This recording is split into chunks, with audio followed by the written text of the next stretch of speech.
एक छोटे से गांव में एक लड़का रहता था जिसका नाम रवि था। रवि अपने परिवार और गांव वालों के लिए हमेशा उपहास का कारण बना रहता। उसकी उम्र शादी के लायक हो चुकी थी, लेकिन किसी भी लड़की का परिवार उससे शादी कराने को तैयार नहीं होता था। गांव के लोग उसे ताने मारते, उसका मजाक उड़ाते और उसे मनहूस कहकर बुलाते थे। रवि अपनी इस हालत से बेहद दुखी और हताश हो चुका था। एक दिन रवि गांव के पुराने खंडहर में बैठा था। वहां उसे एक पुरानी और रहस्यमय किताब मिली। किताब पर अजीब सी भाषा में कुछ लिखा था जिसे वह समझ नहीं सका।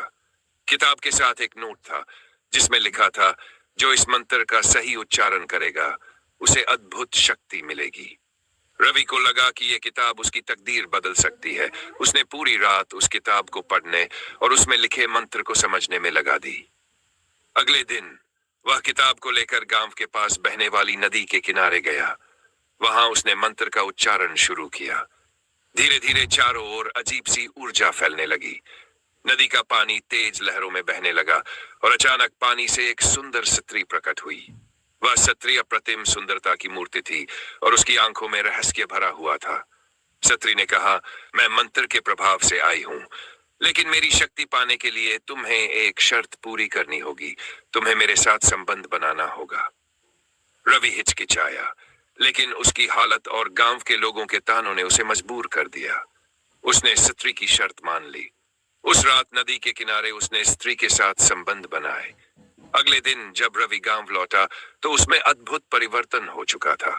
उसकी आवाज में जादू था और उसकी आंखों में ऐसी चमक थी कि जो भी उससे बात करता उसका दीवाना हो जाता। अब गांव के वही लोग जो उसे ताने मारते थे उसकी तारीफों के पुल बांधने लगे। जो लड़कियां उससे शादी करने से मना कर रही थी अब उसे पाने के लिए बेताब थीं। रवि ने अपने इस नए जीवन का आनंद लेना शुरू कर दिया, लेकिन उसकी नई शक्ति के पीछे एक गहरा राज छिपा था। हर पूर्णिमा की रात उसे नदी के पास जाकर उस रहस्यमयी स्त्री से मिलना पड़ता था। यदि वह ऐसा नहीं करता तो उसकी सारी शक्तियां खत्म हो जाती और वह फिर से वही तानों का शिकार रवि बन जाता।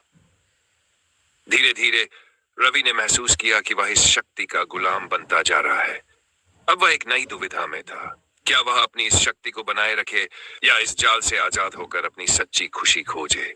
इस कहानी ने हमें सिखाया कि हर शक्ति की एक कीमत होती है। क्या रवि अपनी शक्ति को छोड़ सकेगा या हमेशा के लिए इसका गुलाम बन जाएगा? यह तो उसकी आने वाली यात्रा ही बताएगी।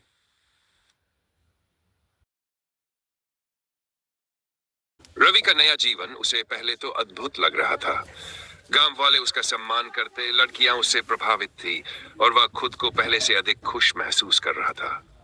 लेकिन हर पूर्णिमा की रात उसे नदी किनारे जाकर उस रहस्यमयी स्त्री से मिलना पड़ता।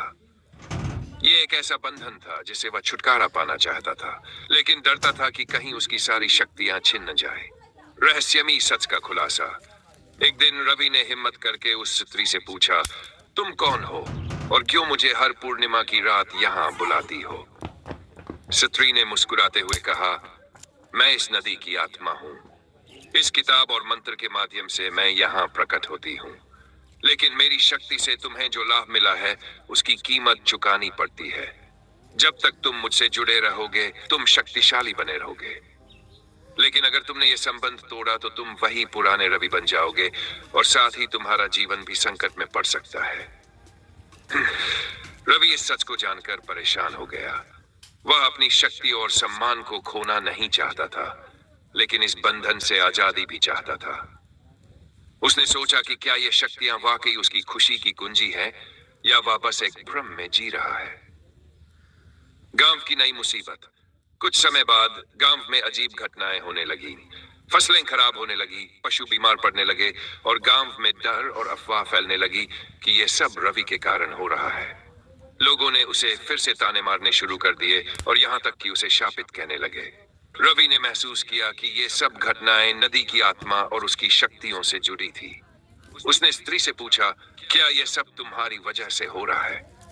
स्त्री ने जवाब दिया, यह प्रकृति का संतुलन है। मेरी शक्ति का उपयोग केवल अपने लिए करोगे तो इसका दुष्प्रभाव जरूर होगा। अगर तुम सच में गांव की भलाई चाहते हो तो तुम्हें इन शक्तियों का त्याग करना होगा।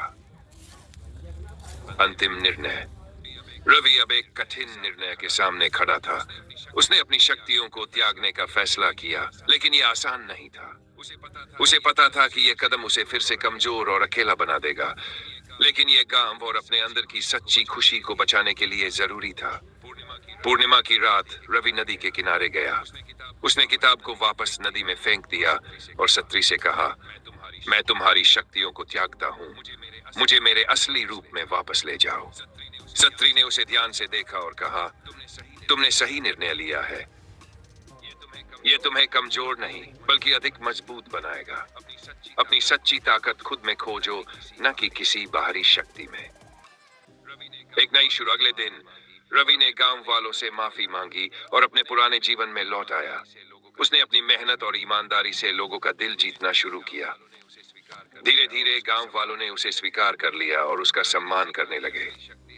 रवि ने सीखा कि असली शक्ति हमारे अंदर की सच्चाई, मेहनत और आत्मनिर्भरता में होती है।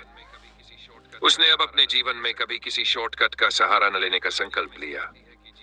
यह कहानी हमें सिखाती है कि जीवन में बाहरी ताकतों की जगह अपनी सच्ची ताकत पर भरोसा करना चाहिए। क्या रवि का यह सफर आपको प्रेरणा देता है?